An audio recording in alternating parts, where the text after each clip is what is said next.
Previously on agentpalmer.com, Field of Red Tape, Our Team is a fantastic study of stadium ownership through the lens of the Scranton-Wilkes-Barre Red Barons. Master of Redemption, Eddie Munson, Metal Lords, and Metalhead Vindication. And after last episode, I'm thinking even more about perhaps dabbling into yet another medium. This is the Palmer Files, episode 76, with Toby Bloomberg, a digital marketer, co-founder of Diva Foodies, and host of Food TV Chat on Twitter. She's been digitally marketing for almost as long as I've been aware of digital marketing. We discuss how much of that started, being intentional, food and creativity, engagement, and much, much more. Are you ready? Let's do the show.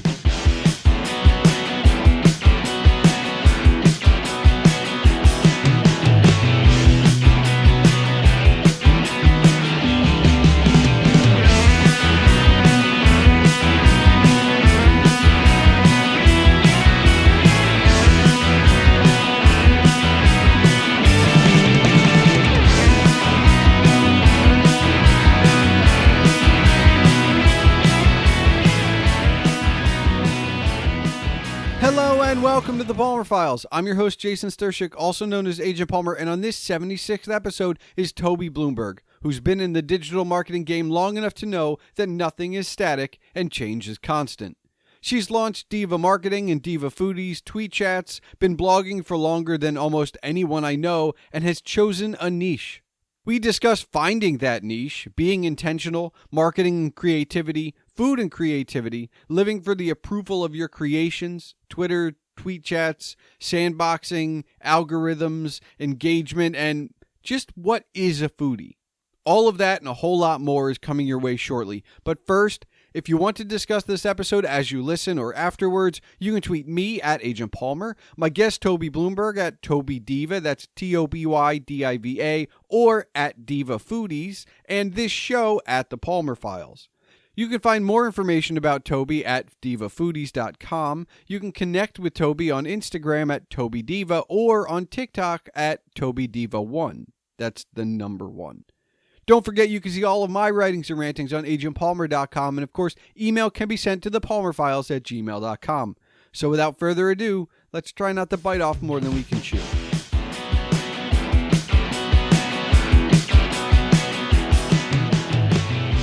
Toby, you are and have been in digital marketing, but you are currently in the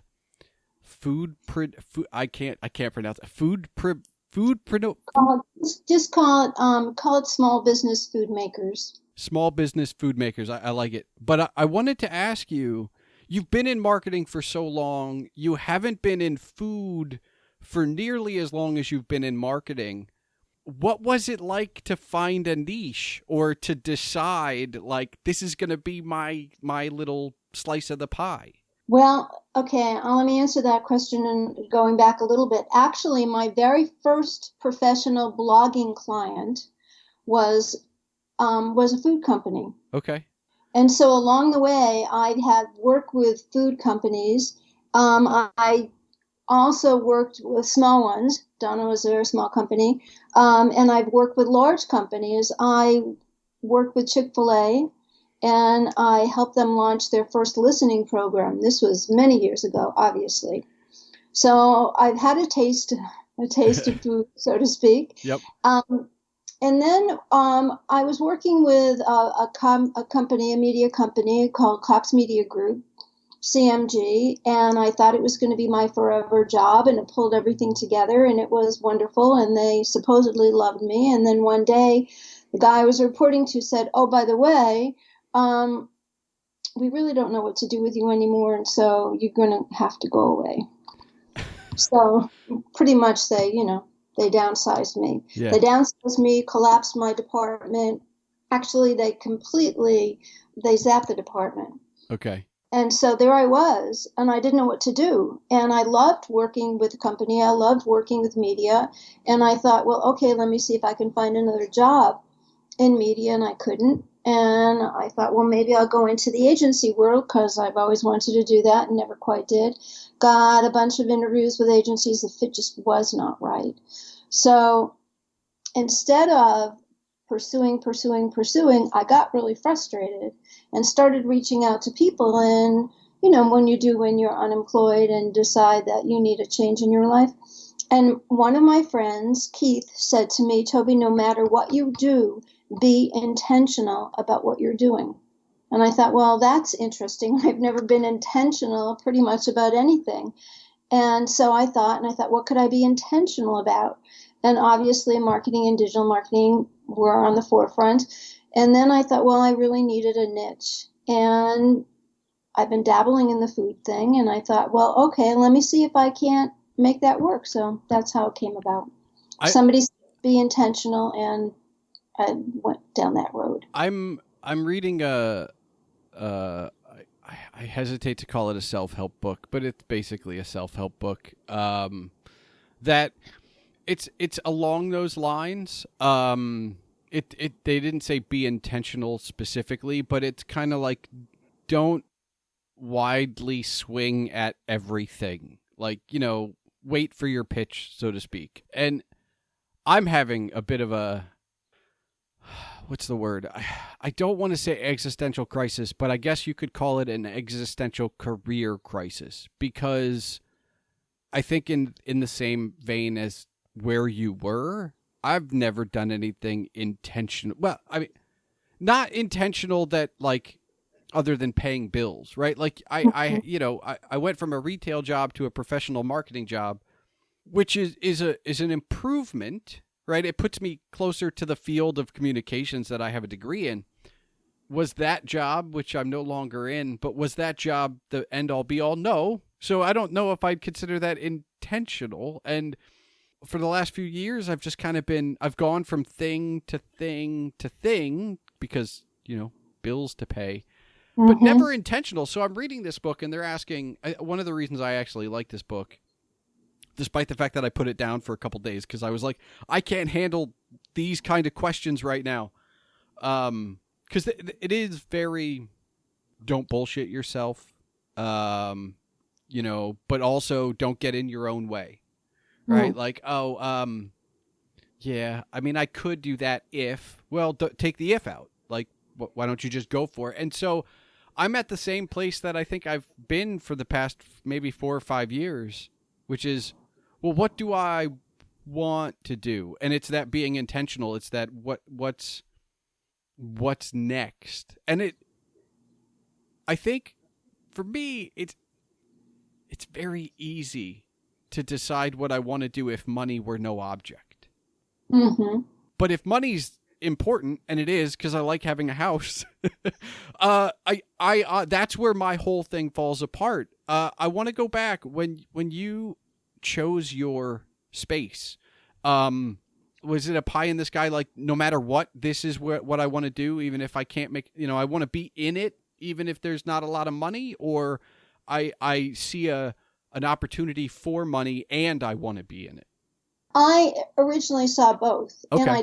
And I did research, and I looked at what people were doing in the space, and I saw a gap between what the small business owners were not doing and what I could bring to the table. Okay. And at first, what I thought I would be doing is I thought I would reach out to restaurants and help them with all that. However, I soon learned very quickly, first of all, you really need to be local in order to do that. I don't care what anybody says. You need feet on the ground. You need to understand what's happening within that space. But put that aside, it turned out very quickly that I realized that the public relations agencies here in Atlanta, because that's where I was focusing, had the restaurants all sewn up tightly. And the restaurants that didn't have a relationship with PR agencies have, the restaurant world has very thin margins to begin with, which really probably was stupid for me to go in that direction, but that's besides the point. And so they really couldn't afford me to begin with. So it went from, okay, let's not do the restaurants, because I couldn't make leeway there because they were already had relationships. And it's a very relationship-driven world. And I thought, okay, what can I do instead? I'm very comfortable with small business. I grew up in a small business, and I've been working with small businesses probably my whole career. And so I thought, why not food small businesses? And one thing led to another, and I got a contract and started working with a small business, and then started working with a chef, and started working with a catering company. It sort of grew from there. It has not been easy. It has not been fast. And it's definitely been a roller coaster ride. And then the pandemic happened, and wrong business to be in when COVID happened. Wrong business to be in right now with the economy so shaky. But what it turns out for me that I really like a lot is I wanted to be part of a community. I wanted to be part of a group of people who had a passion for something. So in another lifetime, I was a theater major. I think you knew that. I don't know that I did. Okay. I was a theater major in another lifetime. Everybody has. Now here's the question. Yeah. Before, because I do want to pause. You were a theater major. Did you get the degree or did you change majors?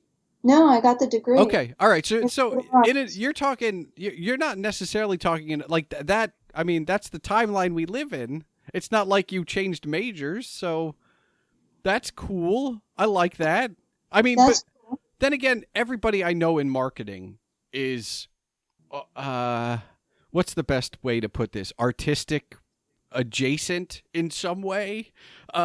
We were all writers or theater geeks or musicians in some capacity. Yeah, exactly.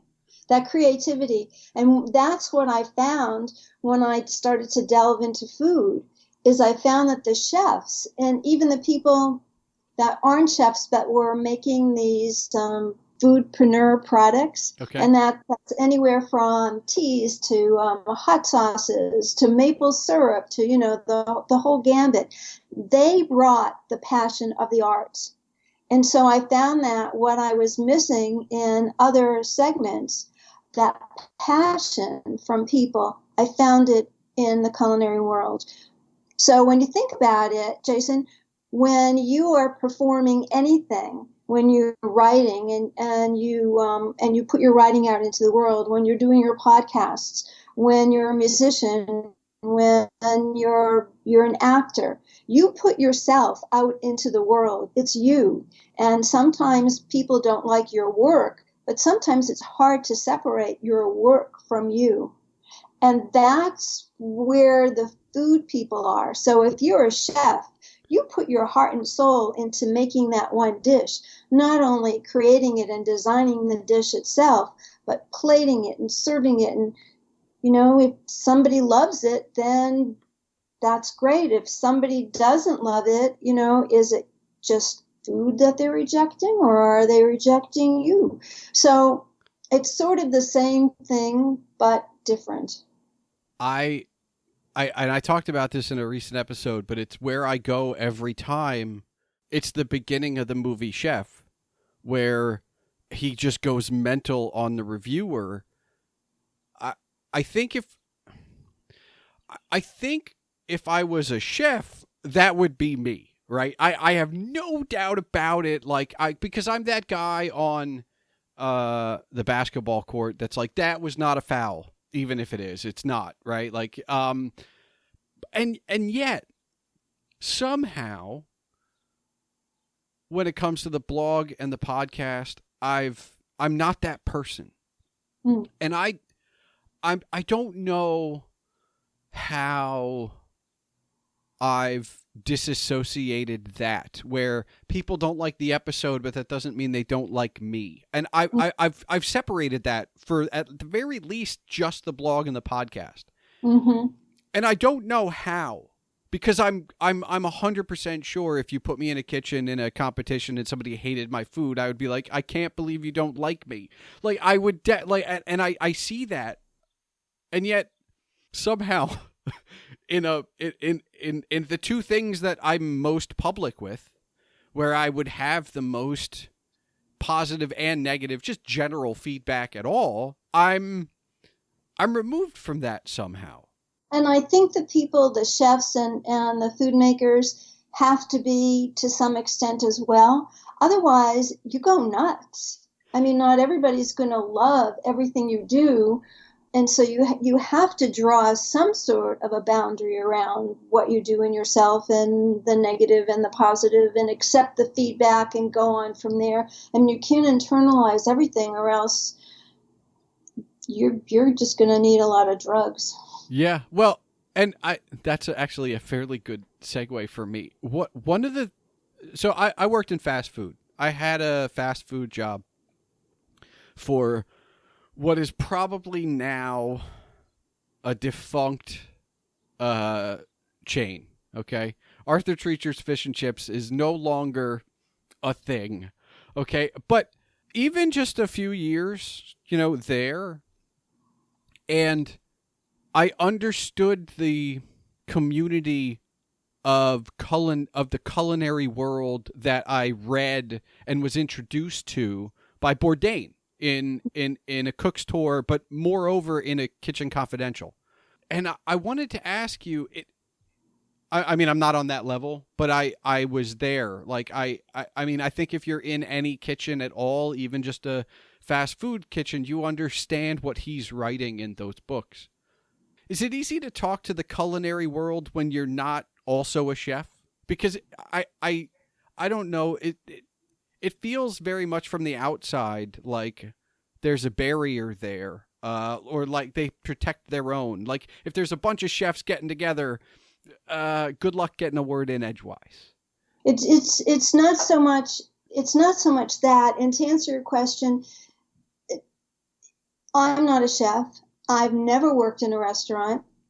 And after seeing all this stuff, I never want to work in a restaurant. And I never, ever, ever could be a chef, ever. I mean, I love to cook and I love to entertain, but I'm nowhere near a professional anything. However, I find that the people that I've met, the chefs that I've met, the people in culinary that I've met are really open and very giving. And, when they're sitting around talking about industry stuff, I may not have a lot to add to the conversation, but I think they appreciate it. And I think they appreciate me being there because I'm so excited about it and I'm so passionate and I learn so much from them that it's like, oh my, you're letting me into this little world of yours. This is really cool. And so I get really excited. So yeah, I may not be able to contribute to the conversation, but I definitely can appreciate it. I mean, that's the thing about food, right? I think that we all have to eat. And whether you cook for yourself or you go out all the time, somebody's got to make that food. And you have to have some kind of appreciation for it because you're eating it. I would be remiss if I didn't ask, do you consider yourself a foodie?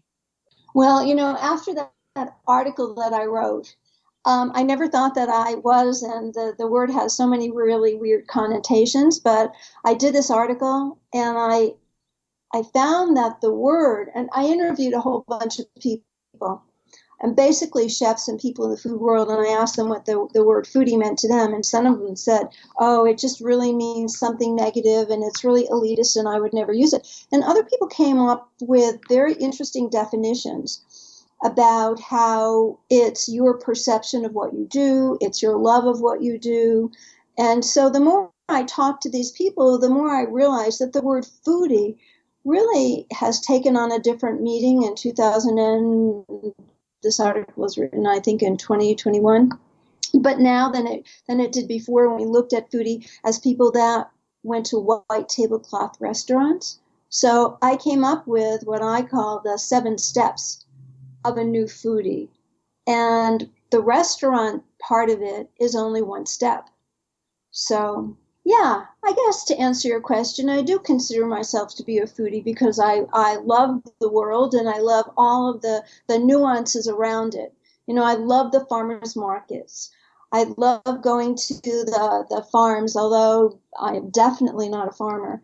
I love the restaurants. I love the white table restaurants, and I love going to little dives that nobody knows about, I think I'm a very much a diner person. I don't know if I would consider myself a foodie. Like I've eaten at those white tablecloth restaurants, but I'm much more comfortable in a diner, and I don't know. I'm putting myself on the spot here. I don't know if it's the food or the atmosphere or both, for that matter, because I'm a bit of a chameleon. I think I can fit in almost anywhere. Like I shouldn't say I'm not going to feel out of place. I'll feel out of place maybe at like a high-end restaurant, but I can still, I don't know, take my cues and, mind my manners and eat with the proper fork. I'm just going to not be quite as comfortable as I am at like a diner. But Jason, remember, my definition of food, restaurants are only one step. Yeah. And so the restaurant that you most gravitate to and are most comfortable with, quite often it's what you grew up with, what you remember. So did your parents take you to diners when you were growing up? Was it a family thing that maybe that little memory comes through? Kind of. I mean, when I think of my childhood restaurants, and I have a little bit of pressure riding on this answer. Yeah. Yeah, a little bit riding on this answer because my father listens to this show, and my mother probably will, and so I'm gonna get a text or a phone call, whenever with whatever answer I give. I remember Chinese restaurants. Like we go out to Chinese as a family when I was a child. We went out to Chinese. I remember that. Mm-hmm. I remember going to diners on occasion. Mm-hmm. I think diners really took off for me in my college years, because that's where we would go. Yeah. I mean, we went out to eat, but I think I grew up in what I like to consider an atypical household because while both of my parents worked and could cook, they took turns, and most of the time a parent cooked. We didn't do a lot of ready-made meals, and we definitely didn't do takeout very often. And that, I will tell you, has 100% trickled down into my adulthood, where I look to cook something first. Then I look for maybe something a little bit easier that might be prepackaged, and then after that, I look to going out. And I don't know. I like cooking, but I have a love-hate relationship with it only because if you're going to do it right, it takes a lot of time. In fairness, that's everything in life, probably. That's not unique to just food. But the end of the day, it's 5:00, and what are you going to make for dinner? And maybe you just want to relax. Maybe, I don't know. Yeah. But food has kind of taken off, right? I mean, Food Network was the tip of the iceberg, and now there are multitudes of dedicated YouTube channels to food, not just cooking, just food. And there are Instagram influencers that just do food, right? Like, food marketing is very different than it was. I mean, I feel like it's like any kind of digital marketing where it changes day by day, week to week. But from what you were used to, and this is a general question and not a trap at all, or I hope it's not, but how have you evolved as all these things change, right? Like, you may need to reach out to an Instagram influencer, which is something that 10 years ago you would have been like, what are you talking about? Or you might want to chat to a YouTuber. Like, how have you not evolved, but dealt with the change in everything? The change in the media, you mean? Or in Is that what- it just in the fact that in the methodology, I guess, because we've got platforms now that didn't exist before that now are important? Well, let me tell you about Twitter, about me and Twitter. Okay. So when I started getting into this world, I knew very few people. And I knew that I needed to, again, be part of a community in order to make an impact, in order to get clients. Yeah. Because this is the end of the game. I would like to pay my mortgage, and I would like to eat as well. And I would like to go on a little trip and buy this and that and the other thing. So at the end of the day, what I'm doing, as much as I love all this stuff, you need a little bit of cash in your pocket. And so for me, it was making relationships with people within the food world. And I didn't know enough people in Atlanta to do that. And so I reached out to what was really intuitive to me, because as you had mentioned, I'd been in the digital world for so long. I think your mom and I were one of the pioneers of blogging, or two of the pioneers of blogging. And so I was really used to being in that world, although don't tell anybody, but I hate technology. I really hate it. But I'm online all the time. So I started to build up a community on Twitter. And one day I was watching one of the Food Network shows, and I thought, I wonder if anybody is live tweeting this, because people were live tweeting movies, they were live tweeting TV shows, and obviously politics. And I thought, is anybody live tweeting food shows? And Jason, I found out they were. They were live tweeting the shows, and the food shows, you have to suspend your reality because they are taped way in advance, and the winners are like months and months ago, but you watch the show and you don't know what's happening next, yes, even though it's already happened. So you suspend your reality. So people were watching the show, they were interacting with each other. And then every once in a while, the contestant or the chef would come in and interact with people within their Twitter communities. And I thought, well, this is pretty cool. So I identified a couple of shows that I really loved, and I started to live tweet. And what I found out was I became part of that community. I actually made some friends.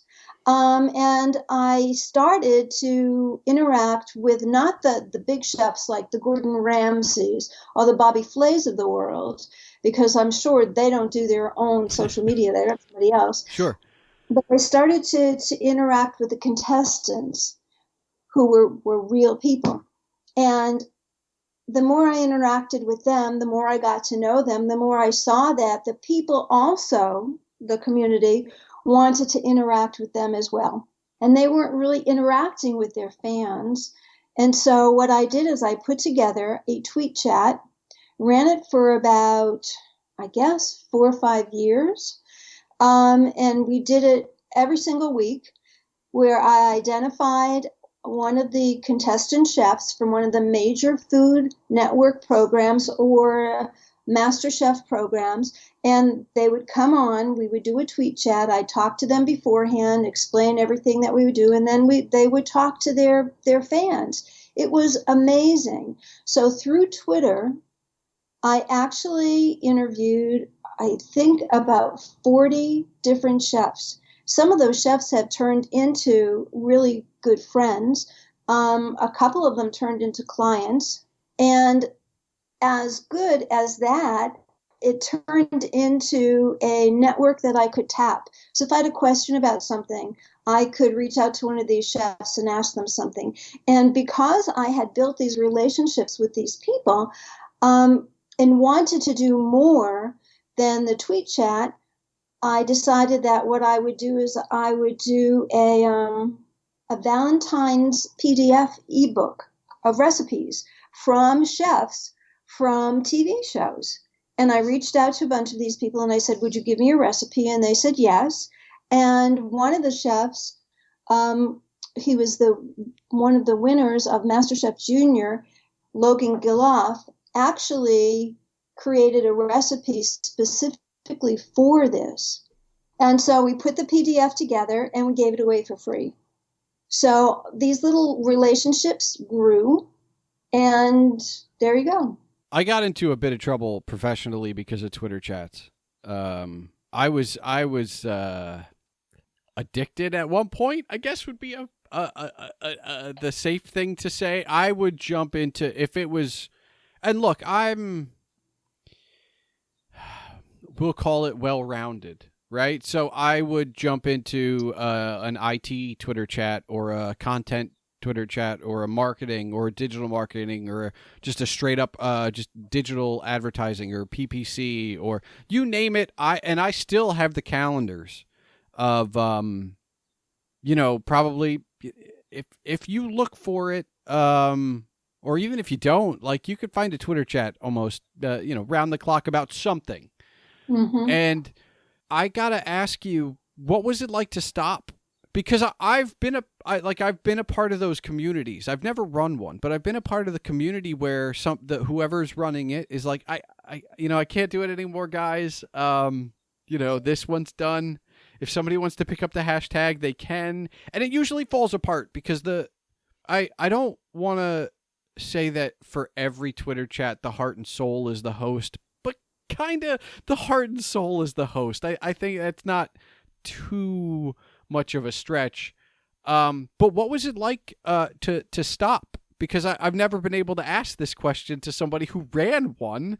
I'm sure there were people that missed it, but what was that like? We stopped because during the pandemic, they weren't doing live shows anymore. Okay. So it just sort of naturally fell apart. And it was a little sad. But I have to tell you, on all of the tweet chats, all the 40-plus tweet chats that I did, there was maybe one or two comments that were a little bit snarky. But for the most part, nothing. People were so excited to talk to these chefs. It was just pure excitement, pure love, pure, I don't know, it was fun. It was just fun to get to speak to somebody who you didn't think you'd ever get to speak to. Yeah. Be it digital talking. Well, I think that's been my experience in Twitter chats in general. And like I said, I've done a whole bunch, but I think one of the things about it is, regardless of who the host or the special guest is, if you're showing up for that, you're of a certain level, right? Like I've been a part of them where maybe there were some interns or some students that were showing up to professional things because they were looking to further their career or just learn more about a certain thing. But when I was doing, I don't remember I really wish I could remember what the actual hashtags were, but there was one that was like a content marketing chat, and everybody there is there for content marketing, whether it's your passion or your profession. And so everybody was nice. You're right. Mm-hmm. That maybe people made some jokes, but it wasn't harmful, or at least none that I saw. And it was just kind of, and people might say like, oh, well, Jason, you're a white guy with a, just standard, bearded white guy avatar. Well, that might be true, but for most of my Twitter chat stuff way back then, that was before I quote unquote unmasked myself. I was still Agent Palmer using Michael Caine as my thing, and everybody recognizes that that's not me, and that clearly Michael Caine is not on Twitter in this Twitter chat about content marketing, right? So, some of that I was shielded, and I still was just me. Every platform has its positives and negatives. I think for professionals looking for the most wholesome things I saw on Twitter chats, for at least in the professional thing, was the agreements. Somebody would ask, like, what's the number one problem you've got? Scheduling. And then just 5 replies of like, I feel that. Yep. Like, just the you're not alone scenario. Because a lot of people don't work for a big major corporation with a marketing team of 500 or whatever. And a lot of the people that go to these Twitter chats are like by themselves. Or they're in a marketing team of 4, and it's social media or content is their one thing. Yeah, it's I learned a lot. I really should probably get back on that because I do kind of miss some of it, because there is a community around everything. I mean, we talked about food earlier, but like there's a community of content creators, and there's a community of book readers, and there's a, like, you name it, there's a community for it. And I think we all want that.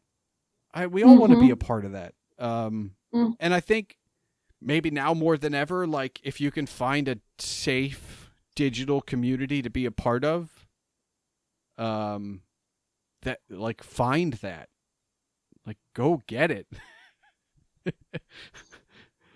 and you know, that's, yeah, it's I'm excited that, would you bring it back? Are you thinking?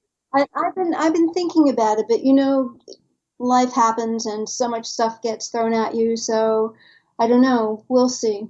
Perhaps the next thing is the podcast.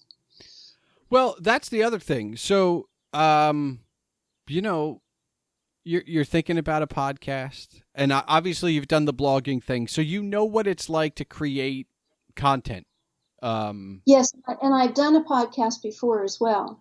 So, are you always on the lookout? I mean, you're also you have a marketer's brain too. So, like, I feel like you're probably always on the lookout for the next thing.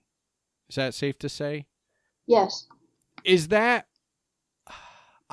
Okay. So I'm currently not employed, but I find myself being burdened with my old mentality of, well, you're the social media or you're the digital marketer, find out what's next. And I'm always looking. I can't shut it off. I'm always looking for the next thing, because we know there's always a next thing. I have to be honest, I find it tiring. I find it tiresome. Do you? And are you always kind of like, you know, not necessarily head on a swivel, but, you know, scanning the horizon for the next thing?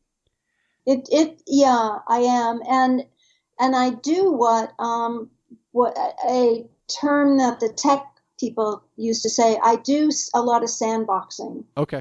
And by that, I mean, you know what that is. I go in and I test and I play, and I may like it and I may not. It may not be right for me, but I feel that at least I've got it. So right now I'm playing around in TikTok.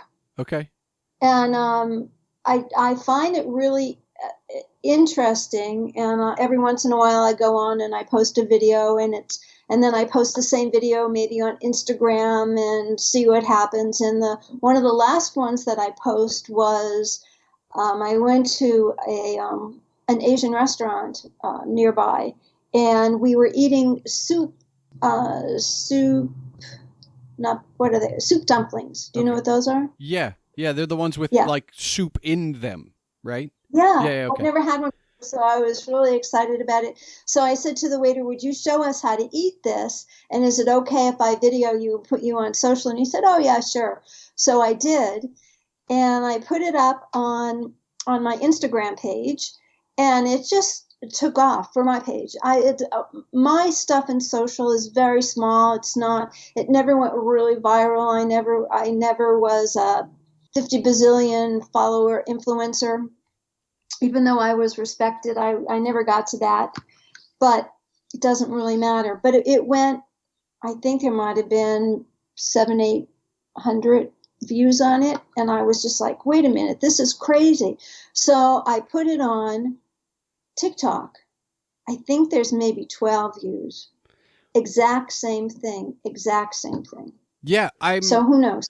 It's the algorithm, and you just don't know. Yeah. Because they change and they don't really tell you. But the funny thing is, Jason, that if you listen to what the channels are saying, they're saying the exact same thing about the algorithms as they were saying 10 years ago. And that is great content, engagement of your followers, a little bit of SEO keywords, and by engagement, a comment and a share will get you more brownie points than just a like.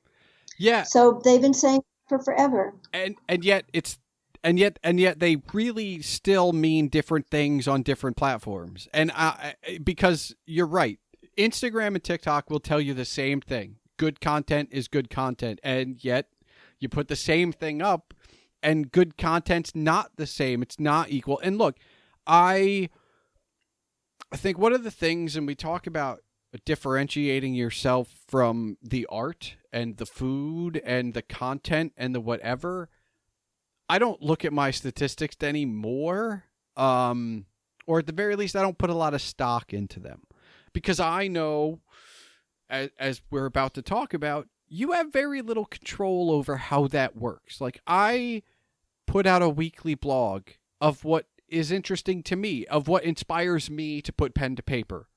My traffic is, generally speaking, in the ballpark of the same average visits per day all the time. And it's been that way before the pandemic, during the pandemic, after the pandemic, and occasionally I'll see a big spike or a gradual spike and then a gradual loss. And that's when they change the algorithm, and then the algorithm fixes itself. And I see a net zero experience. And I'm not going to say all of my content's great. I would say all of my content's solid. But engagement, we used to, I remember, and you're going to remember this. I remember we were told as bloggers to end every blog with a question so you could get comments up. That was before Facebook and Twitter kind of really took off, and then all of a sudden you could ask the question at the end of your blog, but people were not going to comment on your blog. They were going to respond to you in Twitter. I read your post. By the way, my favorite whatever is blank, right? And so it changed. And that was people changing it. I think people still want comments and engagement and stuff, and you should still probably ask a question if you've got it, but people are going to find you where they're going to find you. They're not going to comment on your blog anymore. That's done. Right. Yeah. It's sort of sad. It was an amazing world, and I'm so grateful that I was part of the introduction of that into the business world. I mean, I made so many wonderful, wonderful friends, and I learned so much, and those people are still, like your mom, still friends to this very day. But for me, when you go back to any of these platforms, you really have to consider why you're doing this. And some people will say, well, you need a goal.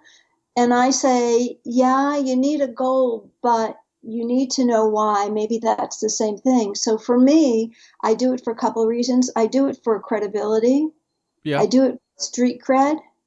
I do it oftentimes when I haven't been writing a lot of blog posts recently, but when I do write a blog post, or when I do something on one of the social networks, so that I can point out to somebody what I've done and make it into a learning situation for others. So that's more like it for me these days. It's not, and I was obsessed when we first started blogging, and I would look at stats, multiple times a day. And now, if I go on and look at stats once a week in any of these platforms, it's a big deal. It doesn't matter to me anymore, because that's not what I'm using it for. The other thing is, it's really hard to get a momentum going in any one of these channels unless you decide to put in the time and energy. And by that, I mean multiple posts a day. And not only multiple posts a day, but being proactive and talking and engaging with other people outside of your bubble and inside of your bubble. And that takes a lot of time. Yeah. And a lot of energy. Twitter's my thing. If I was going to say I've got one, right? I think you and I are different. We're a unique breed, because as digital marketers, we have to sandbox in everything. And when somebody asks you about Facebook's newest update, you still kind of need to have an answer for your credibility, but that doesn't mean that personally you have to be on Facebook all the time. You just have to know what's going on. Twitter was the easy one for me because it was the one that I felt most engaged with. And so I also know that people would say, why Twitter? Why aren't you, it's just a bunch of people telling you what they had for lunch or whatever, because that was always the standby stock answer. It's, well, if I'm going to be completely honest with you, I have a girlfriend who lives with me now because of Twitter. Like, that was our first introduction. We were both listening to the same podcast. And we were both tweeting with the hosts. And that kind of spitballed into the rest of our story. But that's that's kind of how it happened. And so would we have met otherwise? Probably not, if I'm being completely honest. I think that was the platform we were both on. That was the platform we were using. That is so cool, Jason. I love that. And yet, to the same thing, I have friends that I consider very close friends that I've also just met on Twitter. We've taken that relationship off of Twitter. I call them. I have friends, in other countries and, outside of my, I guess, locale, so to speak, that I talk to on a regular basis. Soapbox moment. Like, I feel like we could all call our friends a little bit more often, even the people that are just acquaintances that we really like and we want to hear from. Like, that's, if your phone's not ringing, their phone's not ringing either. And I've started to give people a hard time. Like, I can never get a hold of you. Let's find out when we can make this happen. But again, some of these things started on Twitter, and that just, it's what you use it for. Exactly. And I agree with you about Twitter. Twitter is really my favorite as well. And it's because it's so easy to use, and it's so easy to meet people, and it's so easy to build relationships on, because the share is easy. You can't share anything on Instagram. You can story it, or you can share if you've got an app, and who wants to go down that road.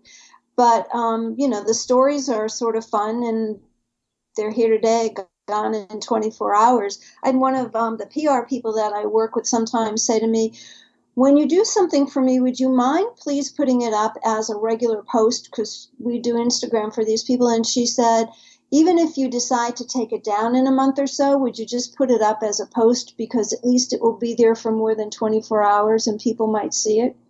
So, yeah, but I found that people are just, they're scrolling, and all we want is, we don't even want to read anything. We just want little bits of communications, little bits of fun. And I think that's one of the reasons why the stories are so popular, because you don't have to think, you can just scroll. And same thing with TikTok. They're 2 minutes, 3 minutes of that scrolling. I think that's why I like Twitter. I think is, look, Twitter even with moving from 140 to 280, you gotta be brief. I am not brief. No one will ever call me brief. And I've met a lot of people on Twitter that I would also say are in that boat. Like, ask them a question and you'll get a novel in return. But it forces you to be short. And yes, people talk about, the current, and this is current to, summer 2022. Threads are huge. And that may well be, but that's for now. A year ago, threads weren't that huge. And a year from now, we don't know what will or won't be huge. But I think that idea of, here's 280 characters. Oh, I'm going to respond now. And, oh, crap, I have a lot to say, but I got to condense it. And I think part of it for me was a game. How do I say what I want to say in, at the time, 140 characters? That's not easy for me, who the average question I ask on this show is like 2 minutes probably, because I have to tell you a story and then give you the relevance and get it to where like I can ask you a question. And that's not all the time, but that's the thing I do. And I'm comfortable with that. I can't do that on Twitter. Nobody's following that thread just for me to be like, well, what's your favorite food? Like that's, Yeah, and we haven't talked about so many other things like the farmers markets and the books and the TV shows. We talked a little bit about TV shows and not only my food, but the food that goes back into your culture. One of the cool things that's happening these days more and more and more is that food is becoming integrated with travel. And so you have people that are doing food travel experiences. And it's all an experience, and it's all about the culture, and it's all about the history. Before COVID, I took a trip to Greece with some friends, and I made it into a food trip for me. And so I did a couple of things. It was so much fun. I took a cooking class in Athens, and we went to the farmers market in Athens, a big farmers market and the big cheese stores, and we bought the produce, and we went back to the classroom, and we cooked what we bought. It was fabulous. And then I took a real funky food tour on a different part of Athens, And the tour guide, who was very much into politics, took us down these streets, these back roads, and showed us all these old buildings. And we went into little bars that were hundreds of years old. And then we went into delis. And of course, when you do these food tours, they have everything all set up for you. So we went in and we had all these lovely little bits and tastes of food and alcohol and wines and stuff. And at the end of it, I felt, and I'd been to Greece before, I'd spent several weeks there a long time ago, but it was just, thought, this is the way to go to do this. And now more and more you find food and travel are the things that the networks are playing around with. Look at CNN.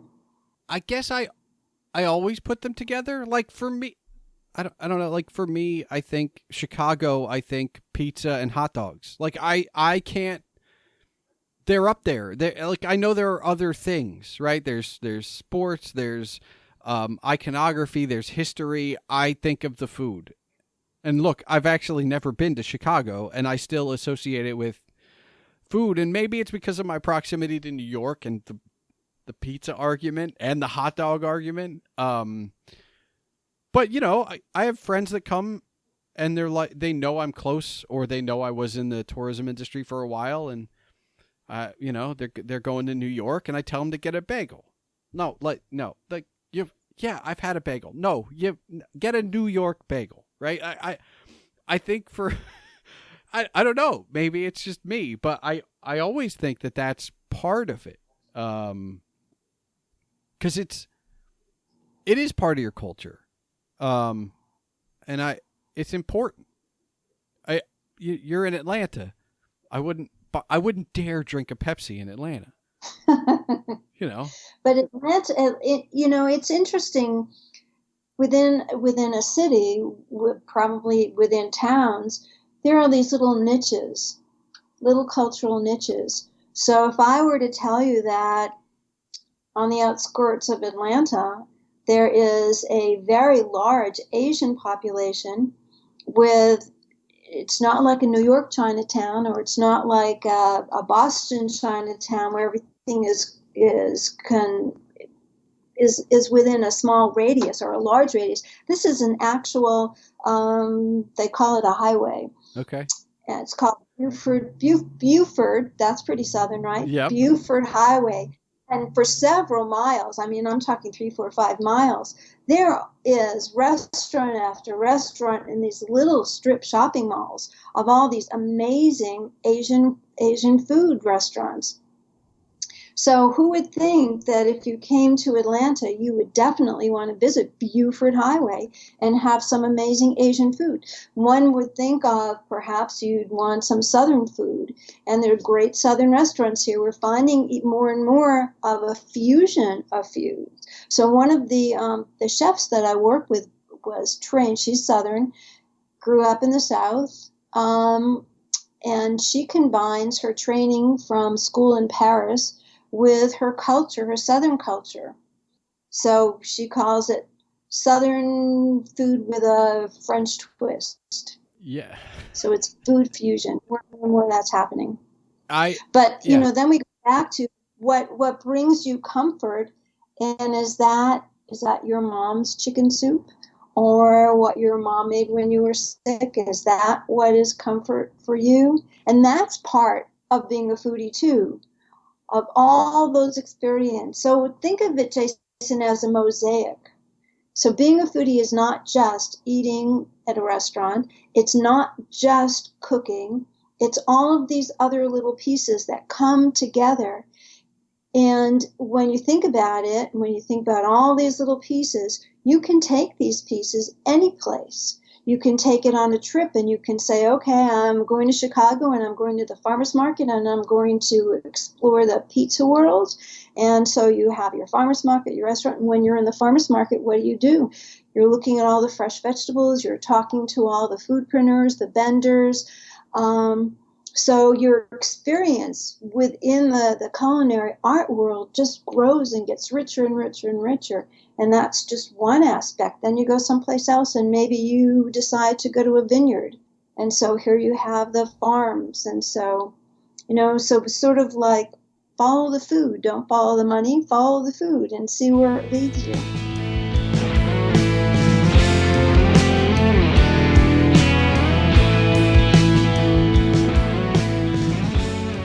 Social media connections are great, but how are your real-world connections doing? And while it's true that if your phone isn't ringing, their phone probably isn't ringing either, I've started to make sure that their phone is ringing, and for those friends and connections who are geographically close by, I've centered those meetings on food or around food.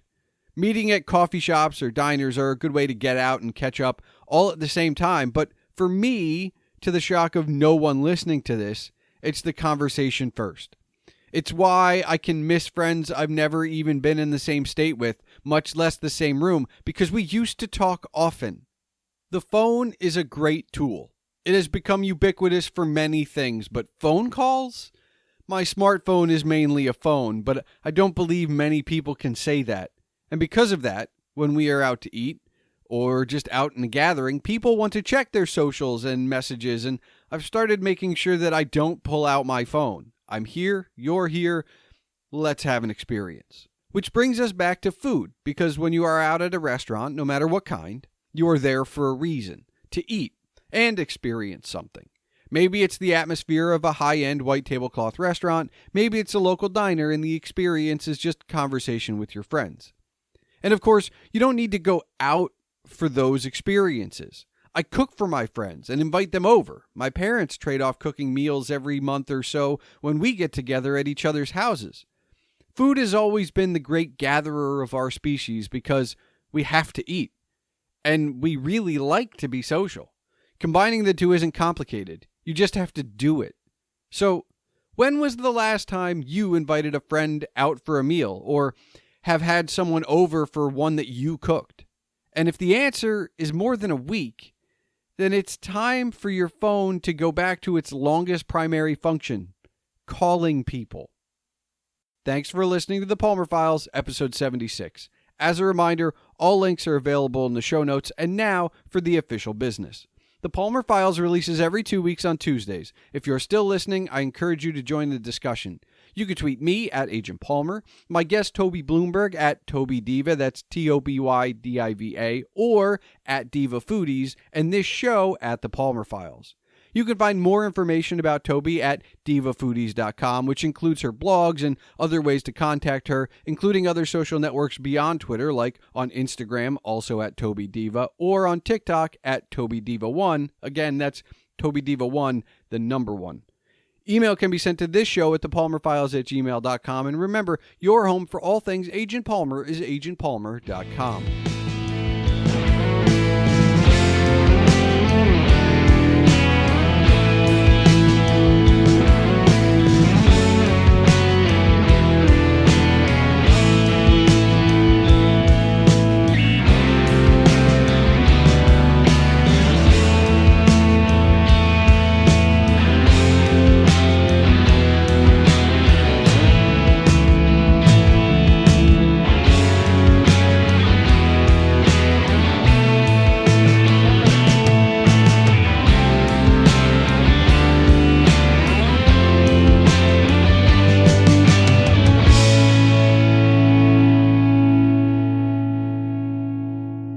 All right, Toby, do you have one final question for me? Yes, I do, Jason. This is a question that I ask chefs when I interview them, and so I want to ask you the same question. What does food is love mean to you? I think it is like my brain first goes to cooking for someone else. So I am not employed, and my partner is, and I do the cooking for her.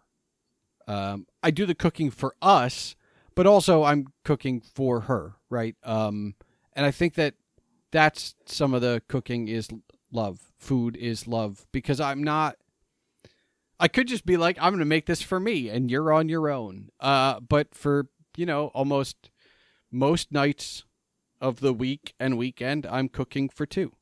Because I know she's had a rough day, most likely.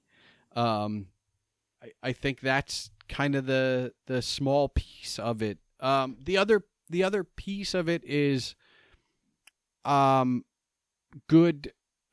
I don't want to say good conversation, because that's just a byproduct of being with people you love around the table. And I have made attempts lately to, expand my regular eating habits. And by that, I just mean that once a week, I have a friend who's single, who lives a couple miles. I make sure he comes over and eats with us, or I go have lunch with him. I make sure that as a single guy, he's not eating alone all the time. He knows he has a place here that he can come. He knows I will meet him at a restaurant. I'll just bring over food, whatever. That's a piece of it. There's other people that I've kind of lost touch with, either because of the pandemic, or they were former coworkers, or you name it, that I am starting to reach out to, because I realize it's not just my best friend who, that I'm concerned about, and I don't want him to eat alone all the time, and I want him to, I want to get together with other people. And I think we all have a capacity to care about a large swath of people. And so what's the easiest thing to do? Let's go out to eat. Or I'll cook you a meal, or whatever. I mean, most of the time you go out to eat because it's more convenient, right? Like, we can pick someplace in the middle and what have you. But I have no problem cooking for people. And again, it goes back to, my parents cooked a lot when I was growing up. And even when I was single, I cooked a lot for a single guy. Circumstantially, from all the other people I know, I cooked a lot for a single guy. But for me, food is love is just, it's a conduit. It's more than the meal. It's the camaraderie, the conversation, and all that other stuff that comes along with it. Mm-hmm, mm-hmm. Excellent. It's a catalyst. It's a catalyst for nurturing and building relationships, new relationships and old relationships. Yeah, and I think that the old relationships are the ones I feel that they need it more. I think of it like a mixed drink, specifically like a powdered iced tea. That's every relationship. If you don't stir it, it gets a little stale. All the stuff floats to the bottom. You gotta stir it up a little bit. So you can't just talk on the phone every once in a while, or even just weekly. You gotta just sit down around a meal, right? And look, if there's one thing we've learned as consumers of food television, it's that when there's good food and good people, you laugh. Period. It doesn't. I don't care who it is or where you are or what it is. Okay. My two biggest food television things were No Reservations and Diners, Drive-Ins, and Dives. There is plenty of laughter on both of those shows, and both of those hosts don't know the people. So if that can be done with strangers, I can invite my best friend over, and we're gonna have a good time. Period. And we could all use some laughter, or more laughter, some laughter, more laughter. Well, we could all use it. Well, I hope I answered that. It was excellent.